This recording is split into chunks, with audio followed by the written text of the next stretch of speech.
satisfying is it over the last 2 games when the offense is beginning to start to catch up with the defense? It's very satisfying. Being able to put points on the board, it's going to help you win games, especially with our defense, the way it is and the way it's coming along. To have our offense catch up with that is something that, is a sign of relief. And it's a good feeling for us, all of us. So, we're happy. We're not content with it. Obviously, we still got some work to do, but we're on the right track. When you say there's some work to do, what jumps out at you, Mike? Just like 1 or 2 areas that you want to get better than you are at right now.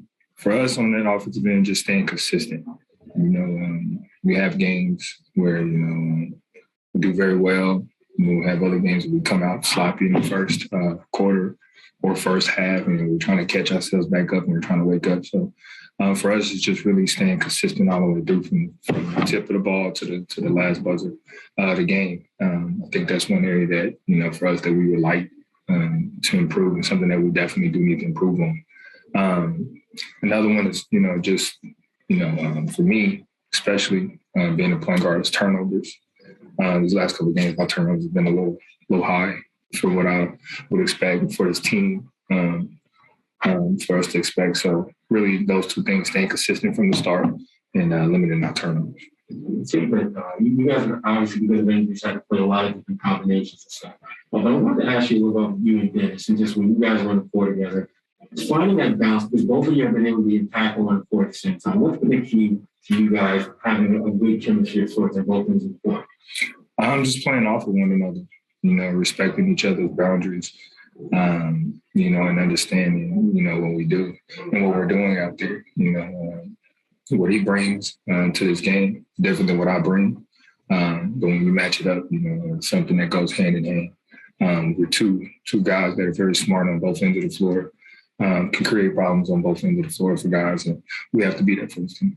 And you specifically, Mike, you seen in the Portland game, you really made it seem like a conscious effort to just hit the ball in the block and just kind of bully ball a little bit there. So CJ, Mike. Just made a read. One thing about guys like CJ, who's really good and can score the ball, defense, making them work on that defensive end, trying to tire them out. So when they do get on the offensive end, those shots aren't as clean. They don't have as much leg that they probably would. If they get to just sit and roam on the defensive end. And that's just one area that we try to focus on, is mismatches, within the offense.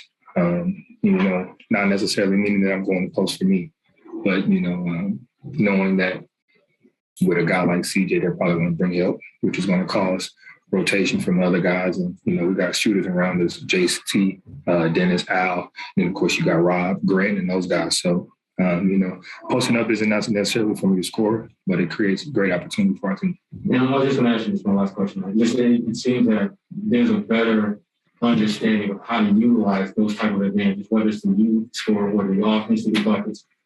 Is that just a time thing, or it just comes with time as a team, understanding each other and how to be effective as a group, or is it more? It's a little bit of both, everything, just trusting one another, trusting the guy that's posting up to make the right play, if it's for him or for the team. It's not really a set call.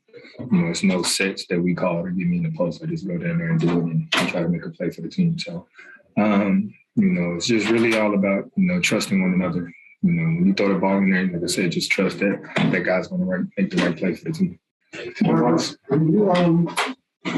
When you're approaching refs and you talk a lot to officials, and I know it's not sometimes I'm going to get a text here. I'm just going to say what I have to say. What is it? Is it sometimes you're surprised when you get a text? Is it an official that might be extra sensitive that night? Or is there certain officials that you can talk to and that will take it? Or there's sometimes, how do you kind of approach? We're going to stay away from that question. Next question. We're not going to do that. No, Let's keep this one. Exactly. Marcus, we got a couple of Zoom questions. First from John Corrales. Hey, Marcus. You talk a lot about how much work you guys have left to do.